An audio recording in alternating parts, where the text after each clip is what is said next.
Siasat licik pembunuh siswa SMPN 26 Bandung, kirim pesan ke teman korban seolah-olah diculik.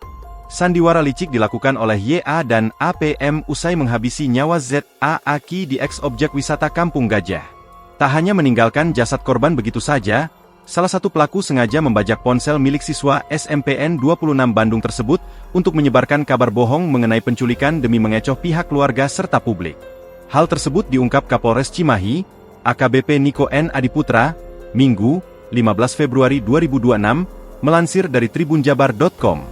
HP korban ini digunakan oleh pelaku untuk memunculkan alibi seolah-olah korban itu masih hidup dengan dia mengchat ke beberapa rekannya bahwa, disebutkan saya diculik, kata AKBP Niko N. Adiputra. Niko mengungkapkan, YA menghabisi nyawa ZAAK pada Senin, 9 Februari 2026. YA kemudian mengambil barang milik korban berupa jaket dan ponsel. Saat ditusukkan 8 kali di bagian perut korban, kemudian HP korban terjatuh, jaketnya juga ada di sana. Jaket dan HP diambil, korban kemudian ditinggalkan, ungkapnya.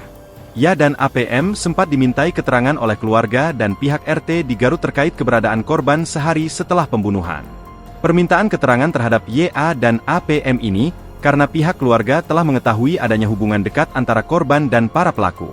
Apalagi, setelah korban pindah dari Garut ke kota Bandung, korban dan pelaku masih kerap bertemu.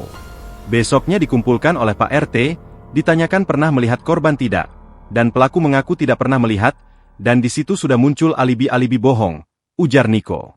Usai dimintai keterangan oleh RT, ia kemudian mencoba mengalihkan perhatian dengan mengirim pesan singkat ke sejumlah teman korban melalui ponsel yang diambil saat melakukan pembunuhan.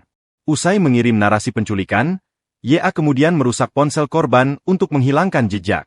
Jadi pelaku ingin memunculkan sosok korban yang seolah-olah masih hidup, dia yang melakukan semuanya, ngecat saya diculik, dia semuanya, tandasnya. Download Tribun X sekarang, menghadirkan lokal menjadi Indonesia.